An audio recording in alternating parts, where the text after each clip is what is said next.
Hello viewers, welcome to Swarali audio stories. నేను మీ స్వరాలి మరో కొత్త కథతో మీ ముందుకు వచ్చాను. కథ పేరు ఆమె, రచించింది నేనే. ఇక లేట్ చేయకుండా మనం మన స్టోరీలోకి వెళ్ళిపోదాం. నచ్చితే లైక్ చేసి సబ్స్క్రైబ్ చేసుకోవడం మర్చిపోకండి. అప్పటికి 2 గంటల నుండి ఆమెను గమనిస్తున్నారు. కంట్లో ఒక్క చుక్క నీరు లేదు. అతని శవం ముందు నిర్లిప్తంగా కూర్చునుంది ఆమె. మొహంలో ఎలాంటి భావం కనిపించడం లేదు. చుట్టుపక్కల అమ్మలక్కలందరూ గుసగుసలాడుకోవడం మొదలుపెట్టారు.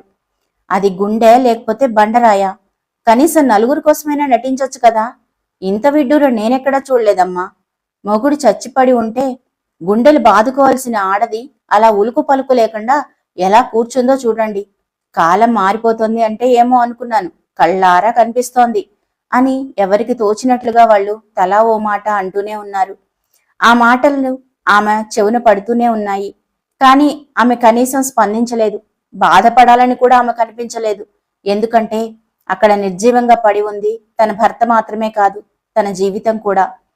అయినా ఎందుకు ఏడవాలి? ఈ మంగళసూత్రం తెగిపోతుందనా? అది మెడలో పడిన దగ్గర నుంచి ఏడుస్తూనే ఉంది కదా. మరి అది తెగిపోతుంటే ఇప్పుడెందుకు ఏడవాలి? ఆమె ప్రశ్నించుకుంది. ఒకవేళ ప్రేమతో ఏడవాలా? అతను నాకు ప్రేమని ఎప్పుడూ పంచివ్వలేదే.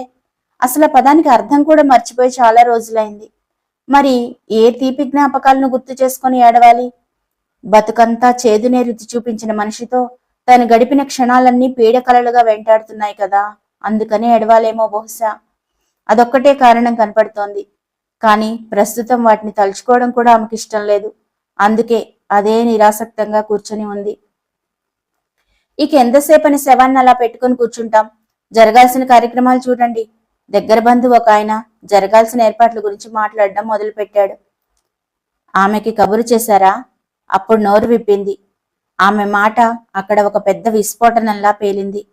ఎవ్వరూ ఏమీ మాట్లాడకపోవడంతో మరోసారి ఆమె అన్నది, ఆమెకి ఎవరైనా కబురు చేయండి, ఆఖరిసారిగా ఆయన్ని చూసుకుని వెళ్తుంది అని అన్నది లలిత. లలిత, నువ్వేం మాట్లాడుతున్నావో నీకేమైనా అర్థమవుతుందా? వాడు నీకు ద్రోహమే చేశాడు, అన్యాయమే చేశాడు. నిన్నెప్పుడూ సుఖపెట్టలేదు. అయినా సరే ఇప్పుడు వాడు చచ్చిపడి ఉన్నాడు. వాడి మీద ఎందుకు పగ తీర్చుకోవాలనుకుంటున్నావు?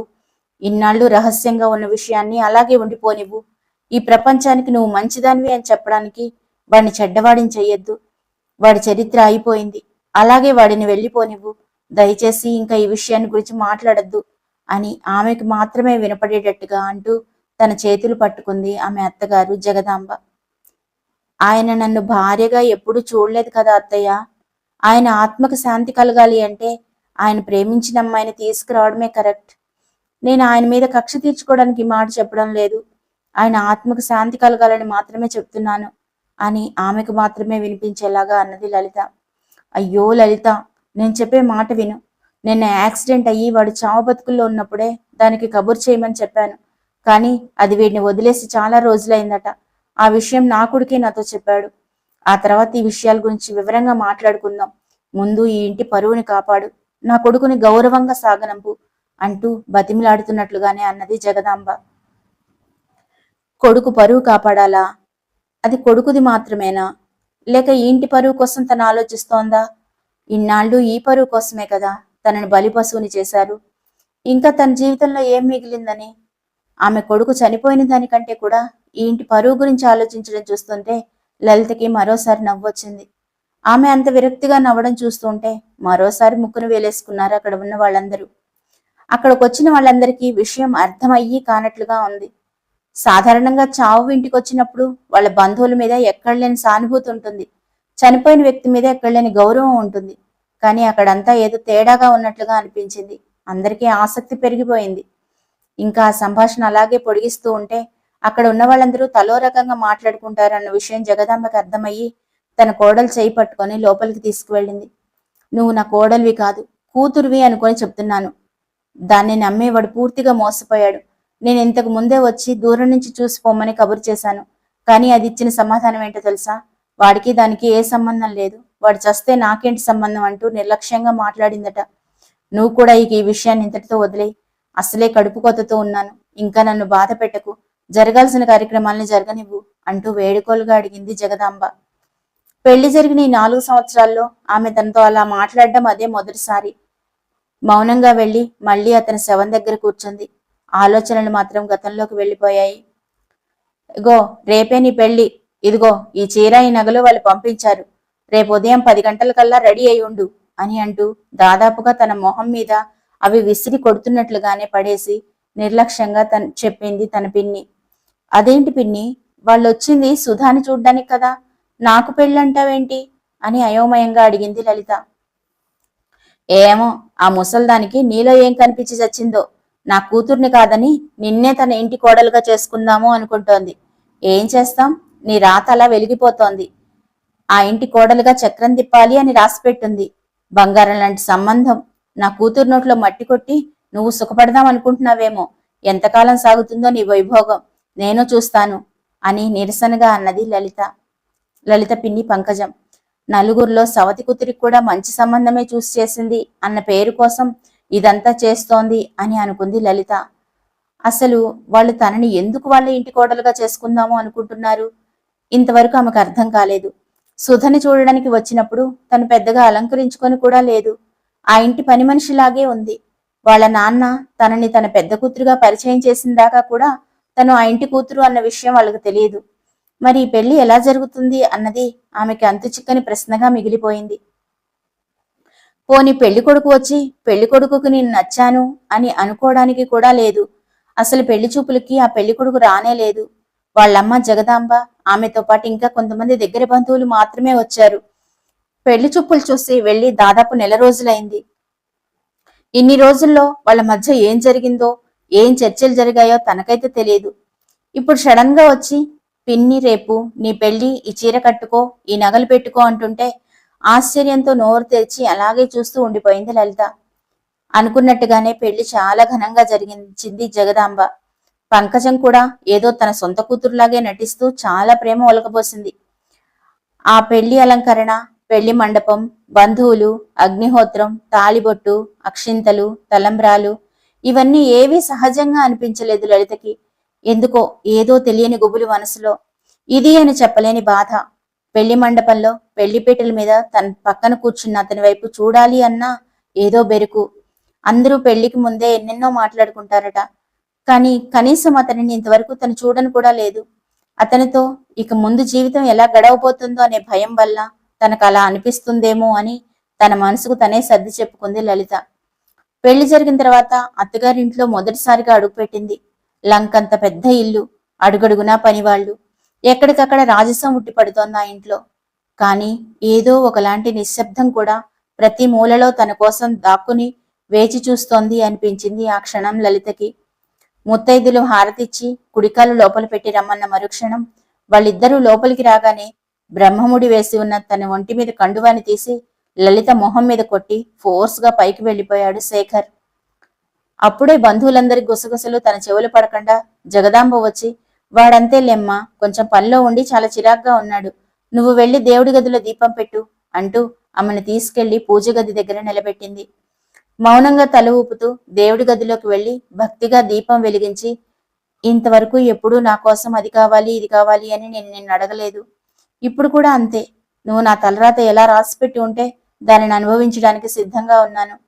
నా వల్ల ఎవ్వరూ బాధపడకుండా మాత్రం చూడు అని మనస్ఫూర్తిగా దండం పెట్టుకుంది లలిత.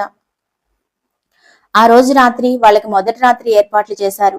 ఆమె గదిలోకి తీసుకువెళ్లబోయే ముందు జగదాంబ తన గదిలోకి తీసుకుని వెళ్ళింది. చూడు లలిత, నిన్ను ఏరి కోరి ఈ ఇంటికి కోడల్ని ఎందుకు చేసుకున్నానో తెలుసా అని ఆగింది జగదాంబ. అర్థం కానట్లుగా ఆమె వైపు చూసింది లలిత. నాకు తెలుసు, ఇప్పటి వరకు నీ జీవితం ముళ్ల మీద నడక అని. మీ పిన్ని నిన్ను ఎన్ని ఇబ్బందులు పెట్టిందో, నువ్వు ఎలాంటి పరిస్థితుల్లో పెరిగావో కూడా నాకు తెలుసు. కానీ ఇక్కడ నీకు అలాంటి పరిస్థితులు ఏమీ ఎదురవ్వవు. నీకు కావలసినట్టుగా ఇష్టం వచ్చినట్లుగా ఉండొచ్చు. కానీ ఈ ఇంటి గౌరవాన్ని మర్యాదని కాపాడాల్సిన బాధ్యత మాత్రం నీ మీదనే ఉంది. అది అనుక్షణం నువ్వు గుర్తుంచుకుంటే బాగుంటుంది. ఇంతకు మించి ఒక ఆడదానిగా నేను ఇంకేమీ చెప్పలేను. ఒక తల్లిగా నేను చేయలేని పని ఒక భార్యగా నువ్వు చేయగలవు అన్న ఉద్దేశంతో నా కొడుకు జీవితంలోకి నిన్ను తీసుకువచ్చాను. ఇప్పుడు నేను చెబుతున్న మాటలేవి నీకు అర్థం కాకపోవచ్చు, క్రమంగా అర్థమవుతాయి. కొంచెం సహనంతోటి ఉండి నీ జీవితాన్ని నువ్వే దిద్దుకోవాలి అని చెప్పింది జగదాంబ. ఆమె చెప్పిన మాటలు అర్థమయ్యి అవ్వనట్లుగా అనిపించాయి లలితకి. అప్పటికి తను మాట్లాడేది ఏమీ లేదు అన్నట్లుగా జగదాంబ సైలెంట్ గా ఉండడంతో లలిత మౌనంగా బయటికి వచ్చి పాల గ్లాస్ తీసుకొని తన గదిలోకి అడుగులు వేసింది. ఆమె వేస్తున్న అడుగులు కొత్త జీవితంలోకి అని అనుకుంది లలిత. కాని ఒక సుదీర్ఘ మౌనంలోకి అన్న సంగతి ఆ క్షణం ఆమెకి తెలియదు. తలుపు తీసి లోపలికి అడుగుపెట్టిన ఆమె అక్కడ కనిపించిన దృశ్యాన్ని చూసి ఆశ్చర్యపోయింది. మంచం మీద ఉండాల్సిన పువ్వులన్నీ కింద చెల్లాచెదురుగా పడి ఉన్నాయి. అలంకరణంతా పీకేసి విసిరేసినట్లుగా ఉంది. టేబుల్ మీద ఉండాల్సిన వస్తువులన్నీ కూడా కింద పడి ఉన్నాయి. మంచం మీద ఆవేశంగా కూర్చుని ఉన్నాడు శేఖర్. అతని కళ్ళు ఎర్రటి చింతనిప్పుల్లా ఉన్నాయి. కోపంతో రగిలిపోతూ ఉన్నాడు. లలితకి ఒక్క క్షణం అక్కడ ఏం జరుగుతుందో అర్థం కాలేదు. నిజానికి ఇది ప్రతి ఆడపిల్ల జీవితంలో ఒక మధురమైన అనుభవం. కాని ఇలా ఎదురవుతుంది అని ఏ ఆడపిల్ల కూడా కలలో కూడా ఊహించని పరిస్థితి తనకి ఎదురైంది. ఎలా స్పందించాలో అర్థం కాలేదు లలితకి. ఇప్పుడు తను ఏం చెయ్యాలి? తప్పు లేకపోయినా తల వంచడం తనకి చిన్నప్పటి నుంచి అలవాటే కదా అని విరక్తిగా అనుకొని ఒక్కొక్కడుగు ముందుకు వేస్తూ అతని దగ్గరికి వెళ్ళింది లలిత. ఇంకొక 2 అడుగుల్లో అతని దగ్గరికి వెళ్తాను అనగా స్టాప్ దేర్ అంటూ కఠినంగా వినిపించింది శేఖర్ గొంతు.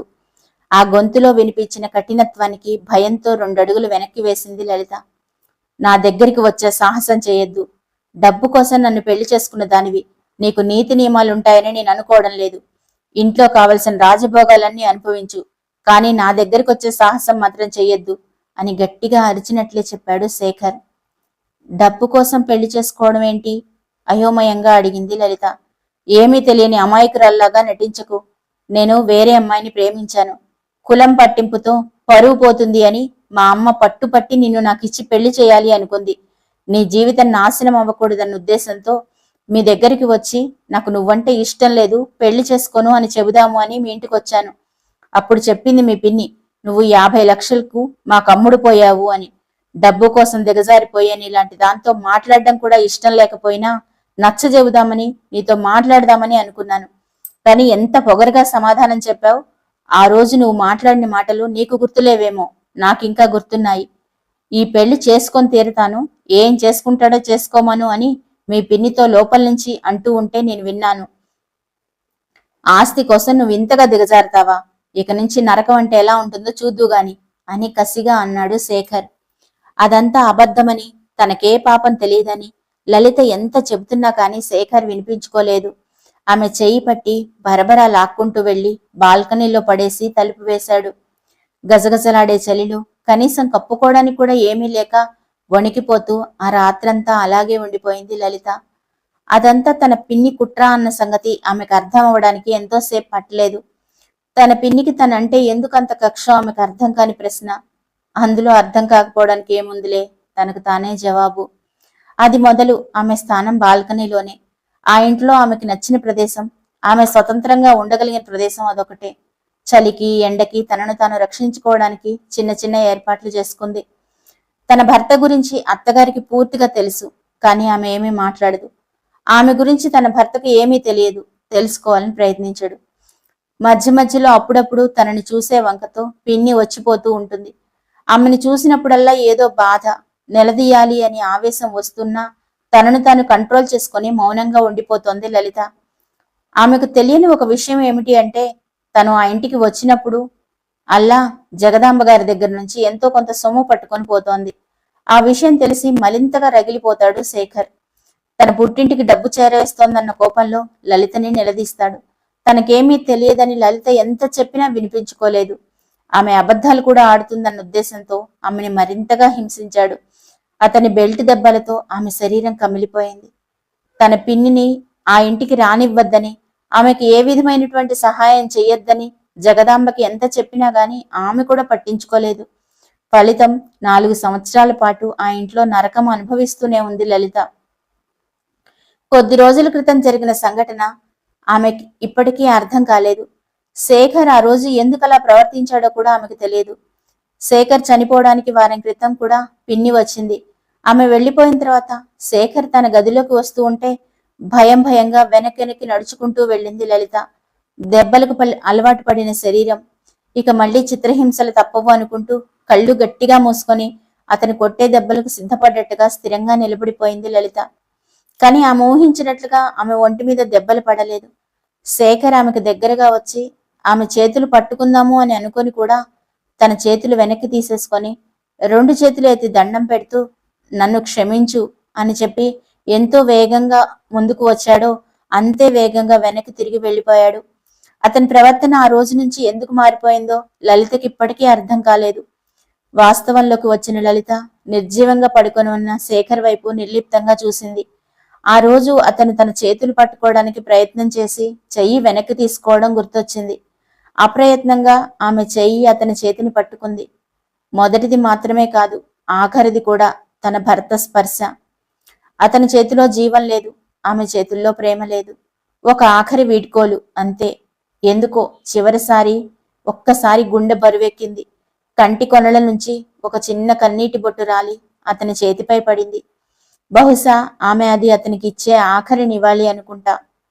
అతని అంతిమయాత్ర ఘనంగా సాగిపోయింది. ఎక్కడా ఏ లోటు జరగలేదు. చాలా దగ్గర దగ్గర బంధువులు తప్ప మిగతా వాళ్ళందరూ ఎవరిళ్లకు వాళ్ళు వెళ్ళిపోయారు. 9 రోజుల నిశ్శబ్దంగా గడిచిపోయాయి. తెల్లవారితే 10వ రోజు, తన పసుపు కుంకాలకి ఆఖరి రోజు. లలితకి ఎంతకీ నిద్ర పట్టడం లేదు. గొంతు తడారిపోయినట్లుగా అనిపిస్తోంది. మంచినీళ్లు తాగుదామని కింద ఉన్న కిచెన్లోకి వచ్చింది. వాటర్ బాటిల్ తీసుకొని తన గదిలోకి వెళుతూ ఉండగా జగదాంబ గదిలో నుండి సన్నగా ఏడుపు వినిపించింది. కొడుకుని పోగొట్టుకున్న తల్లిగా ఆమె బాధని లలిత ఊహించగలదు. ఎందుకో ఒక్కసారి ఆమెను ఓదార్చాలి అనిపించింది. లలిత జగదాంబ ఉన్న గదిలోకి వెళ్ళేటప్పటికి జగదాంబ ఒక కవర్ పట్టుకొని గట్టిగా గుండెలకు హత్తుకొని ఏడుస్తోంది. అత్తయ్య అంటూ లోపలికి అడుగు పెట్టింది లలిత. ఆమెను చూడగానే జగదాంబ హడావిడిగా తన చేతిలో ఉన్న కవర్ని వెనకాల పెట్టేసుకొని రామ్మ అంటూ ఆప్యాయంగా పలకరించింది. అత్తయ్య, నేను ఇలా మాట్లాడచ్చో లేదో తెలియదు, కానీ మీరింతగా బాధపడుతూ ఉంటే చూడలేకపోతున్నాను. జరిగిన దానిని మనం యాక్సెప్ట్ చేసి తీరాలి అంటూ ఆమెను ఓదార్చడానికి ప్రయత్నం చేసింది లలిత. నీకు బాధ లేదా అమ్మా అని తిరిగి ప్రశ్నించింది జగదాంబ. జవాబుగా లలిత చిన్న నవ్వు నవ్వి ఊరుకుంది. నాకు తెలుసు నువ్వు వాడిని ఎప్పటికీ క్షమించలేవని. నిన్ను క్షమాపణలు అడుగుదాము అనుకుని అడగకుండానే వాడు వెళ్ళిపోయాడు అని కళ్ళు తుడుచుకుంది జగదాంబ. అత్తయ్య, మీరు నా నుంచి ఏమైనా దాచిపెడుతున్నారా? ఇందాక నేను రాగానే కవర్ వెనక్కి పెట్టేశారు, అందులో ఏముంది అని అనుమానంగా అడిగింది లలిత. చెబుతాను, అంతా చెప్తాను, కానీ నువ్వు నాకు ఒక మాట ఇవ్వాలి. నా కొడుకు ఆఖరి కోరిక నేను తీర్చాలనుకుంటున్నాను. నువ్వు నాకు సహాయం చేస్తావా? నా మాట వింటాను అని నాకు మాటిస్తావా అని ముందుగానే లాక్ చేయడానికి ట్రై చేసింది జగదాంబ. అత్తయ్య, నా జీవితం ఇప్పుడే కాదు ఎప్పుడో నా చేతిలో లేకుండా పోయింది. ఇప్పుడు నేను మీకు ఏ హెల్ప్ చేయగలను? విరక్తిగా అన్నది లలిత. అలా అనుకు లలిత, నువ్వు నాకు మాట ఇస్తేనే నేను చెప్తాను, ప్లీజ్ కాదనకు అంటూ బతిమిలాడింది జగదాంబ. లలిత సుదీర్ఘమైన నిట్టూర్పు తీసుకొని, సరే చెప్పండి అత్తయ్య, మీ అబ్బాయి ఆఖరి కోరిక ఏంటో చెప్పండి, ఖచ్చితంగా నెరవేరుస్తాను అని అన్నది లలిత. జగదాంబ తన వెనక ఉన్న కవర్ తీసి లలిత చేతుల్లో పెట్టింది. అందులో ఒక చీరతో పాటుగా ఒక లెటర్ కూడా ఉంది. ఇది నీ గదిలోకి వెళ్ళిన తర్వాత ఓపెన్ చేసి చూడు.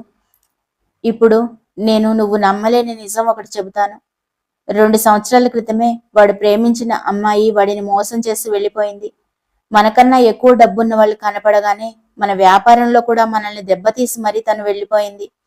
అప్పటి నుంచి వాడికి ఆడవాళ్ళంటే చాలా అసహ్యం పెరిగిపోయింది. అదంతా నీ మీద చూపించేవాడు. ఆడవాళ్ళందరూ డబ్బు కోసం ఆశపడే వాళ్ళలానే ఉంటారు అనే అభిప్రాయాన్ని బాగా పెంచుకున్నాడు. దానికి తగ్గట్టుగానే మీ పిన్ని తరచూ వచ్చి మన దగ్గర డబ్బులు నగలు తీసుకువెళ్తూ ఉండేది. శేఖర్ చనిపోవడానికి 1 వారం ముందర మీ పిన్ని వచ్చింది కదా, అప్పుడే శేఖర్కి మీ పిన్ని గురించి పూర్తి వివరాలు తెలిసాయి. నువ్వు అమాయకురాలివి అన్న విషయం కూడా అర్థమైంది. అందుకే వాడు నీకు క్షమాపణ చెప్పాలి అనుకున్నాడు.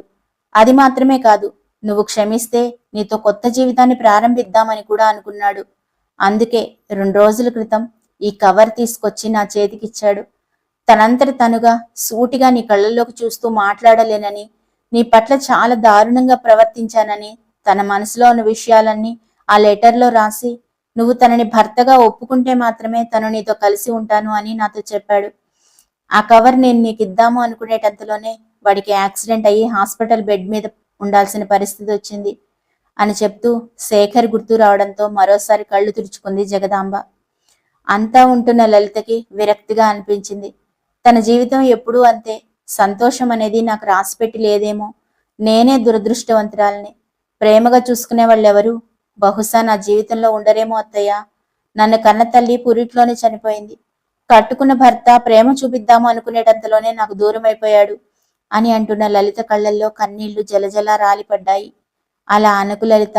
వాడు నీ మీద పెద్ద భారాన్ని పెట్టిపోయాడు. వాడి ఆఖరి కోరిక తీరుస్తాను అని నువ్వు నాకు మాటిచ్చావు, గుర్తుంది కదా అని అంటూ మరోసారి గుర్తు చేసింది జగదాంబ. ఆఖరి కోరిక ఏమిటి అన్నట్టుగా ప్రశ్నార్థకంగా జగదాంబ వైపు చూసింది లలిత. వాడు హాస్పిటల్ బెడ్ మీద ఉన్నప్పుడు నన్ను మాత్రమే లోపలికి రమ్మన్నాడు, గుర్తుందా అన్నది జగదాంబ. అవును, ఆ రోజు నాకు ఇంకా గుర్తుంది.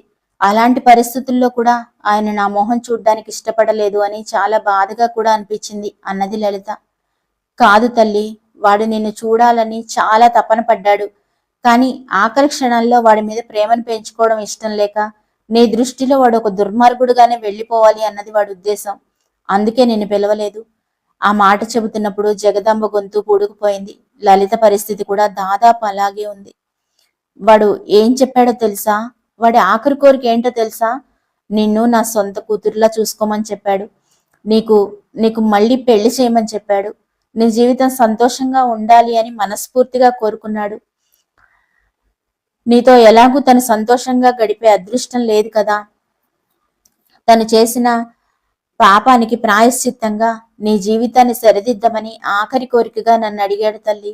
నా కొడుకు నన్ను అడిగిన ఆఖరి కోరిక తీర్చే అవకాశాన్ని నాకు ఇస్తావా అని అంటూ చేయి చాపి మరీ అర్థిస్తున్నట్లుగా అన్నది జగదాంబ. లలిత ఒక్కసారి షాక్ లో అలాగే నిలబడిపోయింది. ఆమెకి ఏమని సమాధానం చెప్పాలో తెలియలేదు. కొద్దిసేపటి మౌనం తర్వాత, అత్తయ్య, మన ఇంటి పరువు మర్యాదల గురించి ఆలోచించారా? మొన్న ఆయన చనిపోయి శవం అక్కడ ఉంటే నేను ఏడవలేదు అని నలుగురు తలో మాట అన్నారు. అలాంటిది ఇప్పుడు నేను మరో పెళ్లి చేసుకుంటాను అంటే ఈ ప్రపంచం, ఈ సమాజం నన్ను బతకనిస్తుందా?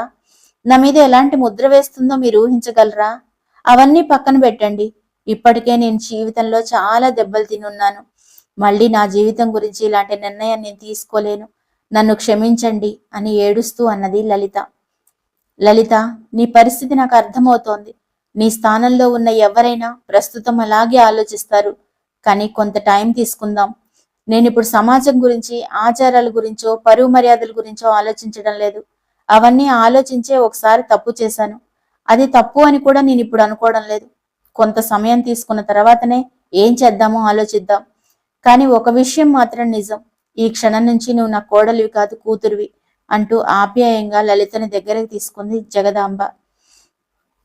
తను పుట్టిన తర్వాత ఇంతవరకు ఎప్పుడు తల్లి ప్రేమ ఎలా ఉంటుందో తెలియదు. కానీ జగదాంబ స్పర్శలో ఆమెకి తన తల్లి కనిపించింది. మొదటిసారిగా గుండెల్లో దుఃఖం పెళ్లిబికుతూ ఉంటే ఆమె ఒడిలో తలదాచుకుంది లలిత. ఆమె గుండెల్లో భారం తీరిందాకా ఏడవనివ్వడం కరెక్ట్ అనుకున్న జగదాంబ కూడా ఏమీ మాట్లాడకుండా అలాగే ఉండిపోయింది. కొంచెం దుఃఖం తగ్గిన తర్వాత లలిత జగదాంబ వైపు చూస్తూ, అత్తయ్య, దశదిన కర్మలు అయిపోయే వరకు ఆయన ఆత్మ ఇక్కడే తిరుగుతూ ఉంటుంది కదా అని అడిగింది. జగదాంబ ఏమీ మాట్లాడలేక దుఃఖం పూడుకుపోయిన గొంతుతో అవును అన్నట్లుగా తల ఊపింది. కొద్దిసేపటి తర్వాత ఆఖరిసారిగా శేఖర్ తన కోసం కొన్న చీర కవర్ పట్టుకొని తన గదిలోకి వెళ్ళిపోయింది లలిత. తన గదిలోకి వెళ్ళిన తర్వాత డోర్స్ అన్ని క్లోజ్ చేసేసి శేఖర్ తన కోసం రాసిన లెటర్ ఓపెన్ చేసి చదవడం స్టార్ట్ చేసింది. లలిత, నేను నీ పట్ల చాలా దారుణంగా ప్రవర్తించాను. కానీ నిజం తెలుసుకునేటప్పటికి చాలా ఆలస్యం అయిపోయిందేమో. నిన్ను క్షమాపణ అడగాలి అన్నా కానీ చాలా గిల్టీగా ఉంది. ఎంత రాక్షసంగా ప్రవర్తించానో గుర్తొస్తూ ఉంటే నన్ను నేనే క్షమించుకోలేకపోతున్నాను. ఇక నిన్ను ఏమని క్షమాపణ అడగగలను? ఒకవేళ నువ్వు నన్ను క్షమించగలిగితే ఈ కవర్లో ఉన్న చీర కట్టుకుని నా కళ్ళ ముందుకి రా. జీవితాంతం గుండెల్లో పెట్టుకొని చూసుకుంటాను. నేను చేసిన తప్పులకి సరిదిద్దుకునే అవకాశం ఇస్తావు అనే ఆశతో ఎదురు చూస్తూ ఉంటాను. నన్ను క్షమించగలవా? నీ శేఖర్ అని రాసి ఉంది. లలితతో కలిసి బతకాలి అని అనుకున్న అతని బలమైన కోరిక అందులో కనిపించింది. మనం ఎక్కాల్సిన రైలు ఎప్పుడు ఒక జీవితకాలం లేటే అన్న నానుడి ఆ క్షణం ఆమెకి గుర్తొచ్చింది. నన్ను క్షమించగలవా అన్న శేఖర్ ఆఖరి మాట పదే పదే గుర్తొస్తూ ఉంటే తలారా స్నానం చేసి శేఖర్ తన కోసం తెచ్చిన చీర కట్టుకుని అందంగా అలంకరించుకొని ఎప్పుడు శేఖర్ పడుకునే బెడ్ దగ్గరికి వచ్చింది. ఈ 4 సంవత్సరాల్లో కనీసం ఒక్కసారి కూడా ఆ బెడ్ ని ఆమె చేతితో తాకలేదు. అతని బెడ్ దగ్గరికి వచ్చి తలెత్తి చూడగానే బెడ్ మీద శేఖర్ నవ్వుతూ కూర్చుని ఉన్నట్టుగా అనిపించింది. నెమ్మదిగా నడుచుకుంటూ వెళ్లి ఆ బెడ్ మీద కూర్చుంది. నన్ను క్షమించినందుకు థ్యాంక్స్.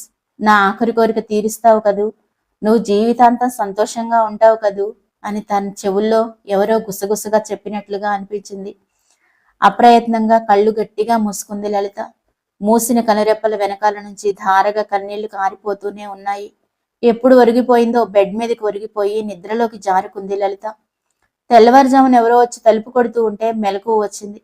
తనున్న పరిస్థితి మర్చిపోయి వెళ్లి తలుపు తీసింది లలిత. ఆమెని అలా అలంకరణలో చూసిన ముత్తైదులందరూ మరోసారి ముక్కును వేలేసుకున్నారు. పసుపు కుంకాలు తీయడానికి వచ్చారన్న సంగతి అర్థమైన లలిత ఒక అడుగు బయట పెట్టేటప్పటికే అక్కడ జగదాంబ వాయిస్ వినిపించింది. ఇప్పుడు ఇలాంటి తతంగాలు ఏమీ చేయనవసరం లేదు లలిత, నువ్వు లోపలికి వెళ్ళి వాడు కట్టిన ఆ తాళిబొట్టు మాత్రం తీసేసిరా. ఇక మిగతా కార్యక్రమాలు ఏవీ చేయనవసరం లేదు, మీరందరూ వెళ్ళిపోవచ్చు అంటూ అక్కడికి వచ్చిన బంధువుల్ని గట్టిగా అరిచింది జగదాంబ. వచ్చిన బంధువులందరూ తలో మాట మాట్లాడుకుంటూ వెళ్లిపోయారు. శాస్త్రోక్తంగా శేఖర్ దశదిన కార్యక్రమాలు జరిగిపోయాయి. ఆ తర్వాత అక్కడి ఆస్తిపాస్తులకు సంబంధించిన వ్యవహార లావాదేవీలన్నీ పూర్తి చేసుకుని లలితని తీసుకుని ఆ ప్రదేశానికి, ఆ ఊరికి ఆమె ఎప్పటి నుంచో కాపాడుకుంటూ వస్తుంది అని భ్రమలో ఉన్న పరువు మర్యాదలకి వేలెత్తి చూపించే మనుషులకి దూరంగా బయలుదేరింది జగదాంబ. లలితకి కొత్త జీవితాన్ని ఇవ్వడానికి, తన కొడుకు ఆఖరి కోరిక నెరవేర్చడానికి. కథ కనుక నచ్చినట్లయితే లైక్ చేసి ఛానల్ని సబ్స్క్రైబ్ చేసుకోండి ఫ్రెండ్స్, ప్లీజ్.